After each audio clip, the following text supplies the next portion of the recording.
Bunda-bunda, apa kabarnya? Semoga sehat selalu ya dan pastinya tetap semangat.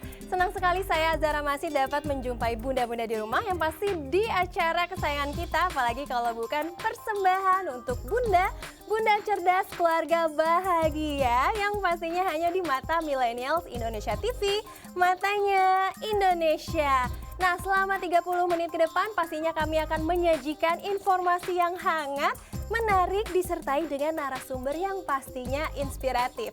Nah, bunda-bunda, pada episode kali ini kami akan membahas mengenai strategi mengajarkan anak hidup sederhana karena ini penting banget dimulai dari dini yang pastinya.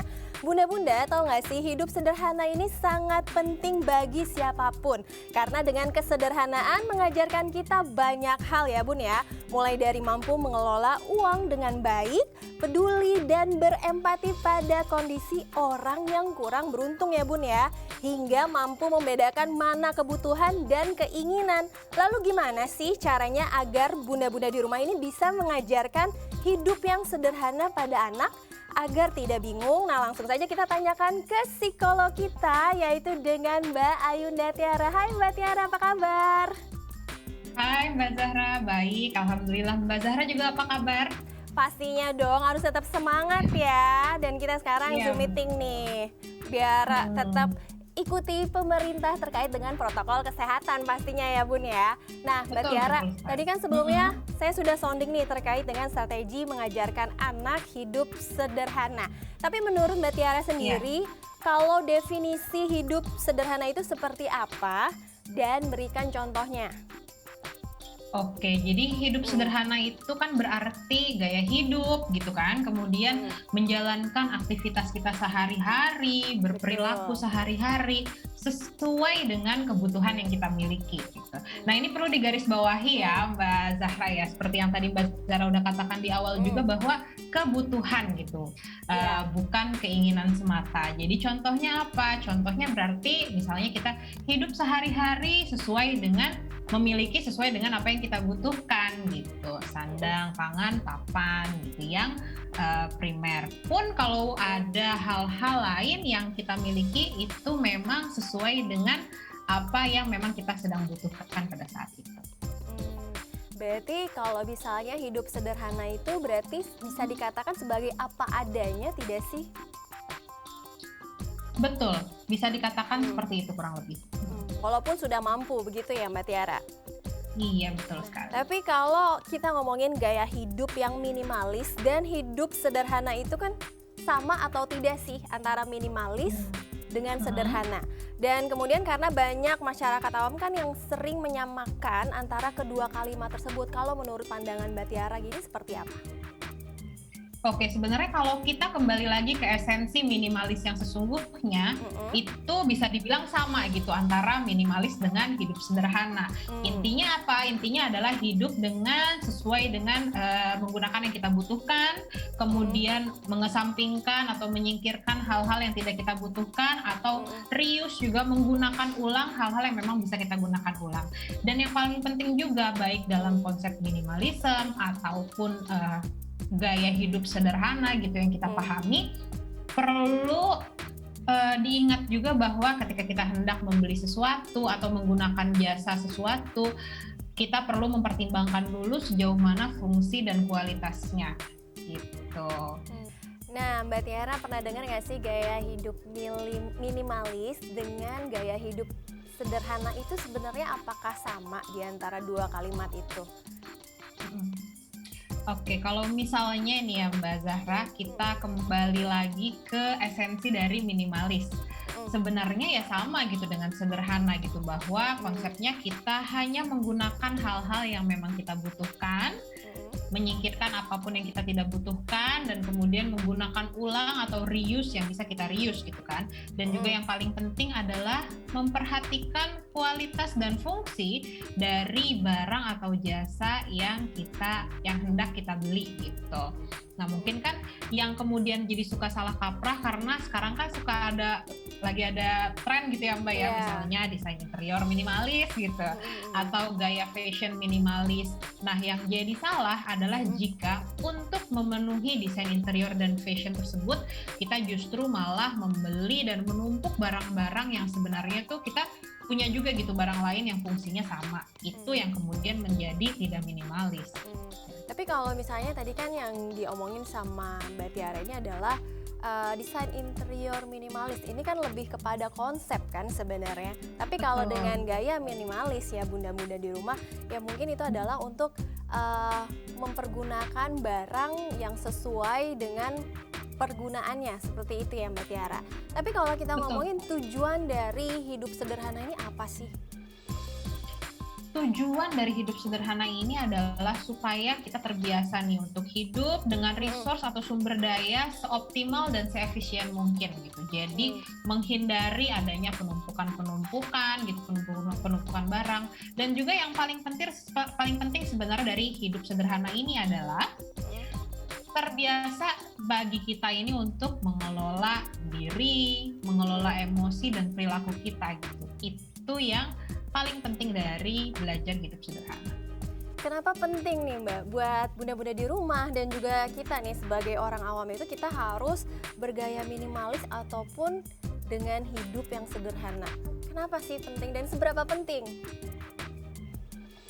Yang pasti penting sekali ya Mbak ya, karena itu dia tadi kembali lagi bahwa dengan hidup sederhana kita bisa menggunakan sumber daya sesuai sebagaimana mestinya gitu kan, seefisien dan seoptimal mungkin. Kemudian di dalam proses hidup sederhana itu kan banyak sekali skill hidup yang perlu kita miliki, seperti tadi misalnya mengontrol diri, emosi dan perilaku, kemudian juga melakukan perencanaan, mengambil keputusan seperti itu. Jadi ketika kita bicara tentang hidup sederhana, sebenarnya di belakangnya itu banyak sekali perilaku-perilaku atau banyak sekali unsur-unsur berpikir yang sangat penting gitu untuk kehidupan kita berikutnya.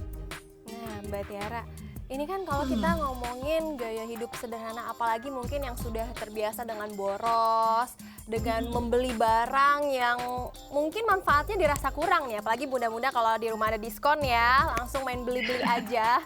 Nah itu gimana nih Mbak Tiara? Gimana pengen tuh Mbak? Ya gimana, maksudnya orang yang sudah terbiasa hidup dengan terus-terusan adiktif atau konsumtif, nah terus kita pengen hidup dengan sederhana, seperti itu.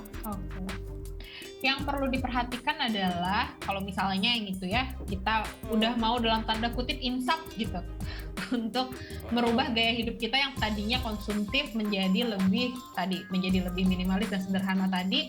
Kita perlu mindful dulu, kita perlu kembali lagi berpikir dulu kira-kira sejauh mana sih misalnya apa hal-hal yang memang kita miliki dan sebenarnya itu banyak gitu. Misalnya untuk baju, untuk keperluan formal, ternyata kita udah punya jauh lebih dari yang kita butuhkan, seperti itu. Kemudian juga ya misalnya barang-barang lain gitu, entah itu alat masak dan sebagainya gitu. Jadi perlu diingat lagi sejauh apa sih yang kita punya, kemudian baru sama-sama kita coba pilah-pilah gitu. Apa yang masih bisa kita gunakan, kemudian apa yang sebaiknya kita berikan atau mungkin bisa dibuang karena memang sebenarnya sudah tidak berfungsi lagi. Sebenarnya kan kalau misalnya kita ngomongin gaya hidup sederhana, ini adalah karakter juga, maksudnya karakter dari seseorang individual untuk terus memikirkan yang namanya gaya hidup sederhana. Nah, apakah hal tersebut harus diajarkan sedari kecil supaya kita tuh dewasanya bisa hidup sederhana, bahkan minimalis, ataukah suatu karakter itu bisa timbul dengan sendirinya? Kalau misalnya kita bicara tentang hidup sederhana, tentu ini hal yang perlu sekali untuk diajarkan pada anak sedini mungkin gitu ya Mbak ya, Mbak Zahra. Karena apa? Karena itu dia tadi mungkin yang sudah dibahas sebelumnya, bahwa di balik hidup sederhana ini banyak sekali proses-proses berpikir yang sangat berguna gitu untuk anak ke depannya, tadi mengontrol diri, kemudian juga membuat perencanaan dan pengambilan keputusan gitu. Dan juga anak jadi belajar gitu sejauh mana sih dia bisa hidup seefisien mungkin. Nah, jadi penting sekali mulai dari anak sudah mulai bisa diajak berkomunikasi, kita udah bisa gitu mengajarkan si konsep-konsep hidup sederhana ini. Nah, ini dimulainya kira-kira dari usia berapa tahun ya?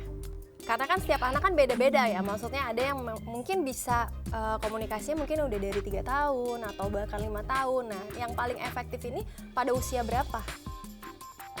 Yang paling efektif mungkin ketika anak sudah mulai bisa berkomunikasi dua arah. Mungkin sekitar usia 3 tahun tuh juga anak sudah mulai bisa gitu diajarkan ketika misalnya dia minta sesuatu gitu, anak sudah tahu maunya apa, kemudian dia minta sesuatu sama kita. Cara kita bersikap dalam merespon kemauannya dia itu bisa menjadi hal yang kemudian dia ingat terus gitu. Kalau misalnya ketika dia minta sesuatu kemudian kita tanyakan, coba kamu kayaknya udah punya deh mainan yang gitu. Jadi kita mengenalkan gitu kepada dia bahwa oh sebelum membeli sesuatu itu kita perlu pikirkan dulu barang ini sudah punya ya, sudah kita miliki sebelumnya nggak ya gitu.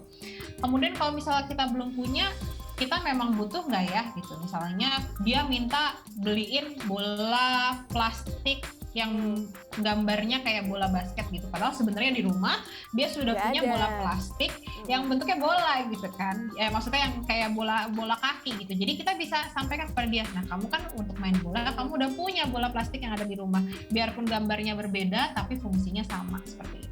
Iya, tapi kan kalau kita ngomongin namanya anak-anak ya, muda-muda di rumah itu pasti rewel dan kayak rasa ingin mempunyai barang itu pasti sulit gitu. Apalagi kalau udah nangis, pengen punya barang, udah aku pengen barang itu, tapi kan kamu udah punya di rumah. Nah, tapi nih sebelum masuk ke jawabannya Mbak Tiara, Bunda-bunda di rumah, pokoknya tetap saksikan program persembahan untuk Bunda.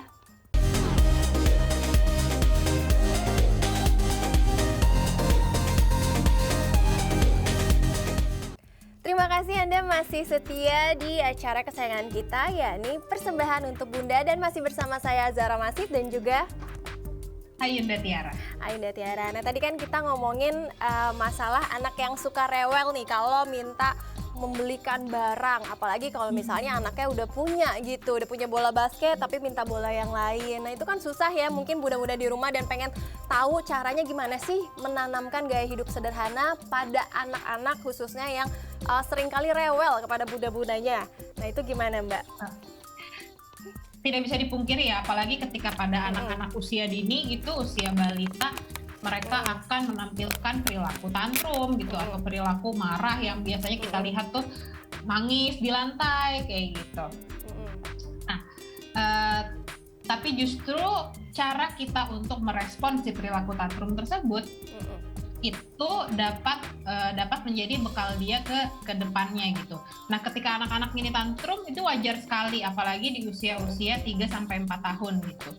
Jadi itu dulu mungkin yang perlu misalnya diingat sama para ibu-ibu di rumah, para bunda-bunda di rumah gitu. Jadi ketika anaknya ngamuk, misalnya bukan berarti anak ini ada masalah perilaku, tapi itu dia tadi pada anak usia 3-4 tahun, mereka masih kesulitan untuk mengontrol perilaku dan emosinya. Karena apa? Karena memang otaknya belum berkembang seutuhnya seperti orang dewasa gitu. Jadi memang alasannya itu adalah alasan yang anatomis gitu, alasan fisiologis gitu.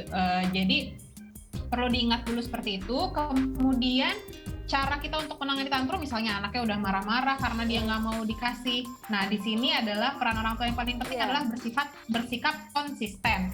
Jadi kalau misalnya anak marah, kemudian kita malah berikan barang itu, dia malah nantinya akan belajar, oh cara minta barang itu adalah dengan nangis dan ngelosor di lantai gitu. Betul, marah. Padahal kedepannya dia bisa aja belajar bahwa oh ternyata kalau misalnya aku udah nangis mau sampai kayak gimana pun tapi mama bilang enggak, barang itu nggak akan kita belikan, ya aku tetap nggak akan dapet.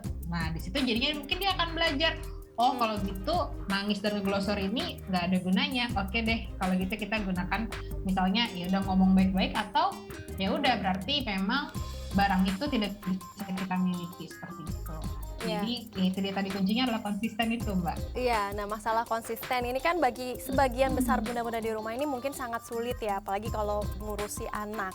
Dan ketika tantrum tadi, berarti kita sebagai orang tua ini Mbak Tiara, berarti apakah mendiamkan terlebih dahulu baru kita ngajak ngomong baik-baik, atau ketika dia lagi marah terus kita langsung ngomong, Dek nggak boleh seperti itu, soalnya kamu sudah punya misalnya bola basket di rumah, mama nggak mau beliin misalnya. Atau kita tunggu dia selesai dulu dengan marahnya.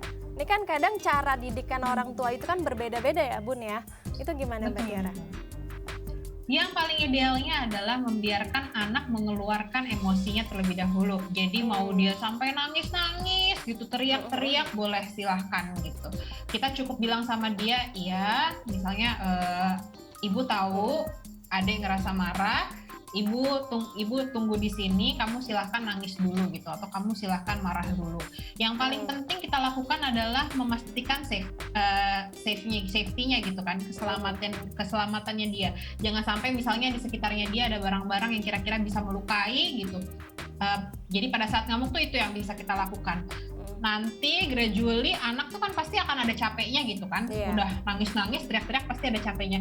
Ketika dia sudah capek, baru kemudian kita masuk gitu ke dia, bilang udah capek ya, nah ada yang merasa marah ya, merasa sedih, sini mau ibu peluk misalnya, seperti itu. Nah setelah itu, setelah anak kelihatan mulai lebih tenang, mungkin bisa jadi 1 jam 2 jam setelahnya, baru kita sampaikan gitu ke dia bahwa maaf ya, tadi ibu nggak belikan karena kamu masih punya bola yang lain di rumah gitu. Idealnya adalah seperti itu. Nah kalau tadi kan kita ngomongin soal anak yang rewel nih kalau misalnya kita mau membelikan sesuatu, tapi agar bunda-bunda di rumah bisa menanamkan gaya hidup sederhana seefektif mungkin. Nah gimana nih Mbak Tiara untuk bunda-bunda bisa brainstorming ketika lagi di rumah gitu. Ketika misalnya anak ini tidak ingin membeli barang, tapi kan harus tetap ditanamkan gaya hidup sederhana pada anak terus-menerus. Oke, ada istilah kan monkey see, monkey do gitu. Jadi apapun yang kita misalnya sebagai orang tua lakukan gitu, kemudian dilihat sama anak kita, itulah yang akan mereka lakukan gitu. Karena kan kembali lagi anak tuh memang lahir ke dunia dalam posisi dia belum tahu apa-apa gitu, kasarnya seperti itu. Yang paling gampang adalah meniru perlakuan orang-orang sekitarnya, orang dewasa yang ada di sekitarnya, di mana itu adalah orang tua. Sehingga yang paling penting adalah kita sebagai orang tua memberikan contoh gitu. Penanaman nilai dalam hidup sederhana itu kan bisa muncul dalam kehidupan sehari-hari. Hal gampangnya misalnya ketika anak minta jajan, padahal kita masih punya banyak bahan-bahan makanan di rumah yang bisa kita olah menjadi snack. Kita bisa bilang sama dia, oke, tapi kita masih punya ini dan ini, lebih baik kita masak aja yuk bareng-bareng, kita jadikan itu sebagai snack, seperti itu. Hal-hal seperti itu kan yang kemudian jadinya menumbuhkan gaya hidup gitu bagi anak, bahwa oh iya, sebelum kita membeli sesuatu, kita lihat dulu yang kita punya. Tapi kalau kita ngomongin plus minusnya nih dari orang tua ketika mengajarkan anak hidup sederhana, apa sih Mbak? Plusnya tentunya selain lebih hemat gitu ya, tidak bisa dipungkiri gitu kan, dengan hidup sederhana pasti akan menjadi lebih hemat. Tapi yang balik lagi bahwa yang terpenting adalah mengajarkan anak bagaimana mengontrol diri mereka, emosi dan perilaku, kemudian membuat perencanaan dan juga mengambil keputusan gitu. Karena hidup sederhana, hidup minimalis itu sangat erat berkaitan dengan tadi pengambilan keputusan dan mengontrol diri. Seperti misalnya barang-barang apa ya yang lebih baik kita kasih aja gitu. Perlu nggak ya beli barang ini? Perlu nggak ya beli barang itu? Itu kan banyak sekali gitu unsur-unsur kognitif gitu ya, unsur-unsur berpikir yang terjadi di dalamnya. Gitu. Itu plusnya gitu, dimana tentunya skill-skill tersebut itu sangat dibutuhkan oleh anak di kehidupan berikutnya gitu kan. Tadi sebagai orang dewasa di dunia pekerjaan, di dunia akademik perlu sekali skill-skill kontrol diri dan pengambilan keputusan. Kalau untuk minusnya apa?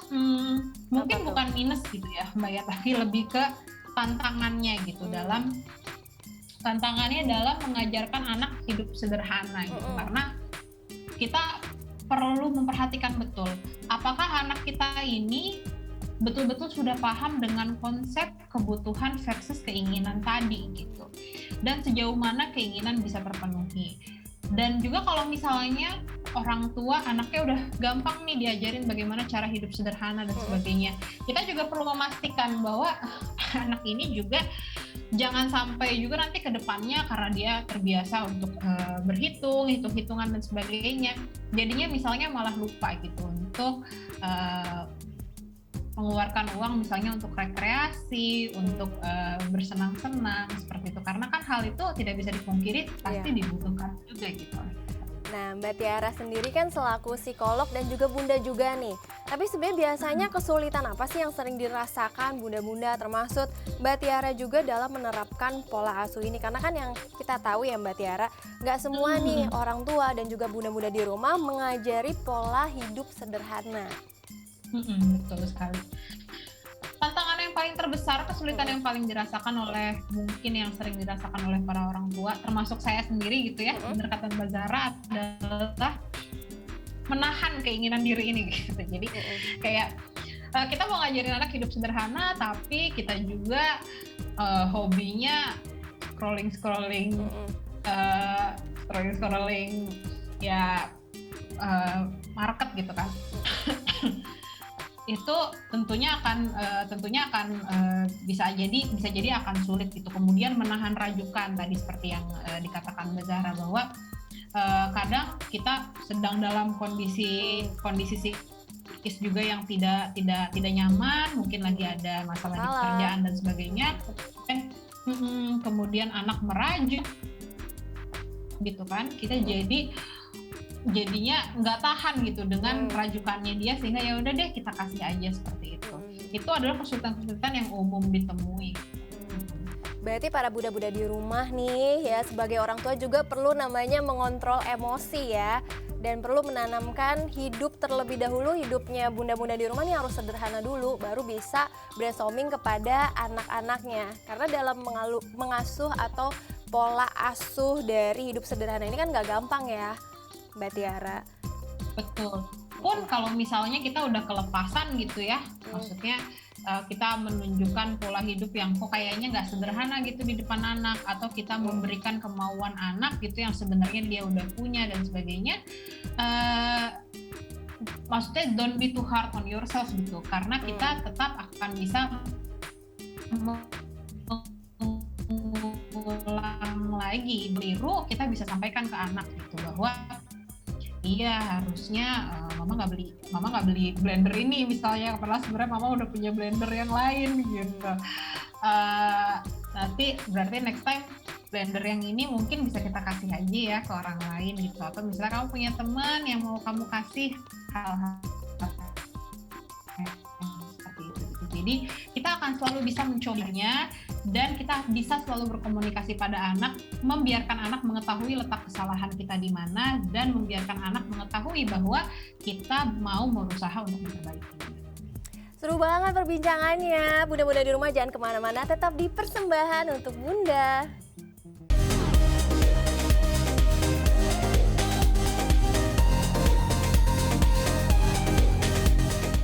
Terima kasih bunda-bunda di rumah masih menyaksikan Persembahan untuk Bunda, dan masih bersama saya Zahra Masid dan juga Mbak Tiara. Nah, tadi kan kita udah ngomongin banyak hal ya terkait dengan hidup sederhana, tapi ya Mbak Tiara dan juga bunda-bunda di rumah juga mungkin pengen tahu nih faktor-faktor apa saja yang dapat menghambat anak untuk sulit menerapkan hidup sederhana. Kira-kira apa aja sih Mbak? Yang pasti adalah inkonsistensi pengasuhan gitu ya. Kalau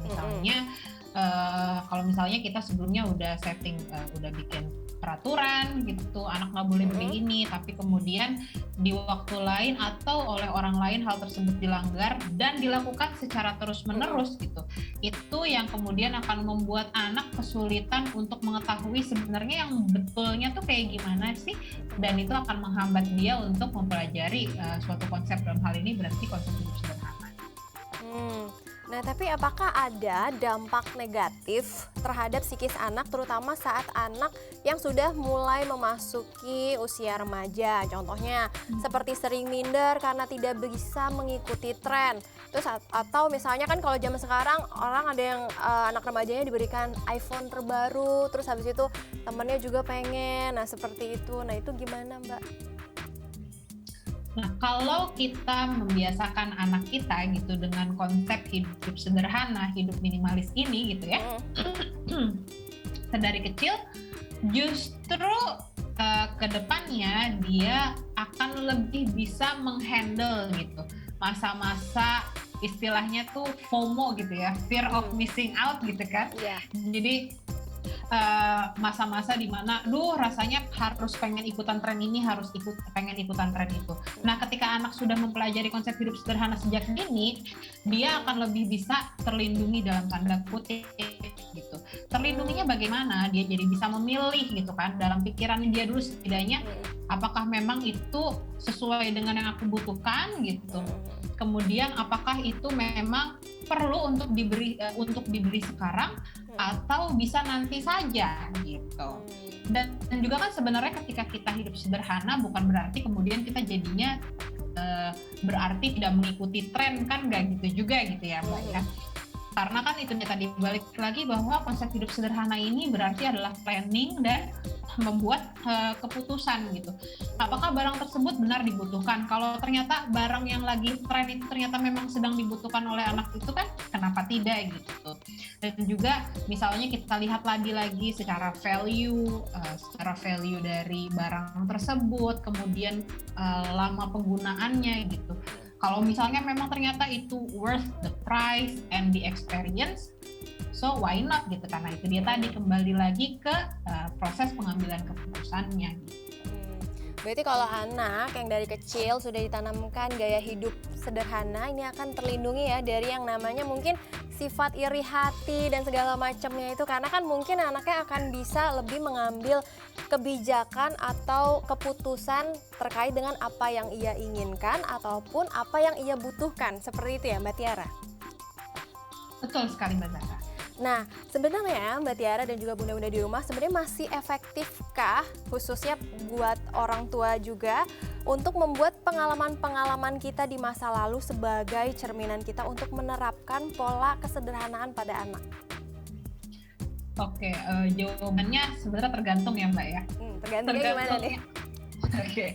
Tergantungnya kalau misalnya kita berfokusnya gitu ya, berfokusnya pada pelajaran-pelajaran atau pola pikir yang jadi terbentuk karena pengalaman di masa lalu tersebut, mungkin masih efektif gitu kan, karena yang kita ajarkan itu berarti bukan maksudnya karena dulu misalnya pengalaman yang pernah kita alami, maka sekarang pola pikir ibu jadinya begini gitu. Mungkin itu masih bisa efektif, tapi kalau dibandingkannya begitu saja mentah-mentah gitu, kayak misalnya dulu sih zaman mama nggak ada kita sih nggak pada main handphone, ya iyalah mungkin orang zaman dulu mungkin nggak ada handphone gitu kan. Kalau dibandingkannya mentah-mentah seperti itu, mungkin menjadi itu dia tadi kurang efektif, karena kan zaman berubah gitu, pola hidup juga berubah. Betul sekali.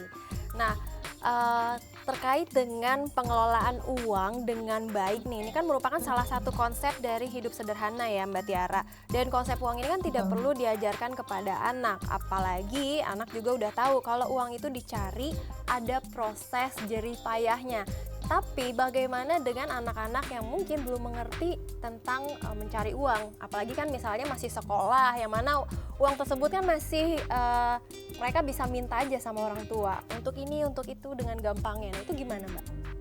Oke, perlu ya sebenarnya ya mengajarkan anak terkait dengan pengelolaan uang ini gitu, karena ingat bahwa tadi kembali lagi fokus utamanya itu bukan sekedar pengelolaan uang, tapi pengelolaan diri. Jadi kalau di sini adalah pengelolaan perilaku kita ketika berhadapan dengan uang gitu.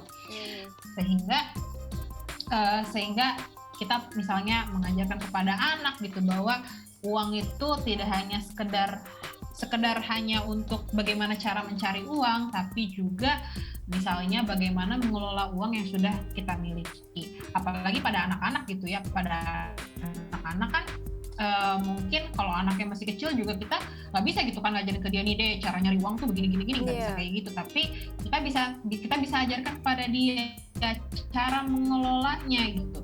Misalnya dia dikasih uang sama omnya gitu, atau sama kakek neneknya, sama keluarga gitu. Kita bisa ajarkan untuk ditabung. Gimana cara ditabungnya? Apakah mau ditaruh di bank misalnya, atau dititipin ke mama dengan catatan yang lengkap, atau dititipin ke orang tua dengan catatan yang lengkap gitu. Kemudian nanti rencananya jangka panjangnya mau dijadikan apa uangnya gitu.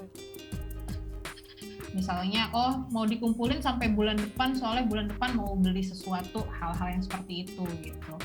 Terus kemudian kalau mau kita tambahkan kira-kira perlu atau tidak gitu. Kemudian kita juga bisa sebagai orang tua mempertimbangkan kalau kita hendak menambahkan uang tersebut agar dia bisa membeli apa yang dia mau, kira-kira apakah ya sudah diberikan saja langsung, atau misalnya dia perlu melakukan sesuatu dulu gitu untuk agar lebih terasa gitu tadi si nilai dari uangnya tersebut gitu. Dan juga kita perlu mempertimbangkan juga gitu kualitas dan fungsi dalam membeli barang itu akan seperti apa. Kita tanyakan juga kepada anak, kamu yakin mau beli barang itu, atau mau coba cari barang lain yang mungkin harganya lebih murah tapi fungsinya sama, hal-hal yang seperti itu gitu. Tadi kan Mbak Tiara udah sempat sounding nih terkait dengan penting banget untuk orang tua ngajarin anak hidup sederhana. Nah, kalau misalnya anak ini tidak diajarkan oleh orang tua sedari kecil khususnya untuk gaya hidup sederhana, efeknya apa yang akan didapatkan oleh anak? Efeknya kalau misalnya tidak diajarkan sejak dini, itu dia tadi, mungkin jadinya anak akan lebih challenging, akan lebih kesulitan dalam mengelola dirinya gitu kan, kemudian mengelola perilakunya terkait dengan penggunaan uang yang mungkin bahayanya ke depannya dia jadinya nggak memikirkan matang-matang ketika mau membeli sesuatu kayak gitu. Itu kan kemudian juga spending untuk hal-hal yang mungkin ternyata tidak produktif bagi dirinya dia. Hal-hal yang seperti itu kalau misalnya berulang terus kan bahaya gitu ya Mbak ya ke depannya. Iya, malah bisa jadi boros juga bunda-bunda di rumah. Nah Mbak Tiara, ini kalau khususnya banyak sebagian orang tua juga kan misalnya yang belum mengerti tentang pola asuh anak untuk menanamkan artinya gaya hidup sederhana sedari kecil. Nah ini gimana nih bagi orang tua atau bunda-bunda di rumah yang udah terlanjur, yang sama sekali misalnya anaknya mau apa aja juga dibeliin gitu. Apakah terlambat untuk pola asuh terkait dengan gaya hidup sederhana ini?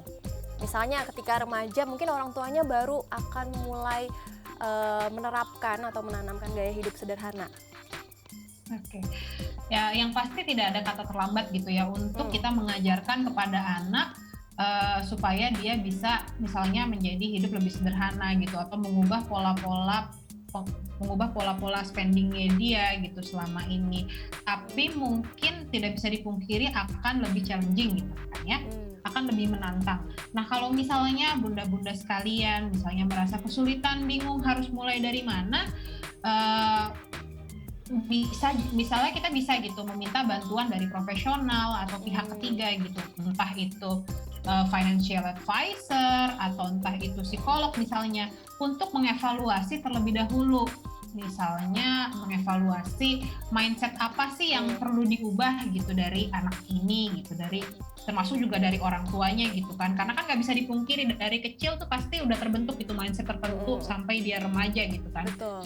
Nah kira-kira mindset apa saja nih terkait dengan pengelolaan uang, terkait dengan hidup sederhana yang kira-kira perlu diubah, kemudian mindset mana yang sudah tepat, kemudian kebiasaan-kebiasaan dia saat ini seperti apa, sehingga kita bisa lebih gampang mulainya, karena kita bisa lebih tahu perlu mulai dari langkah yang mana gitu.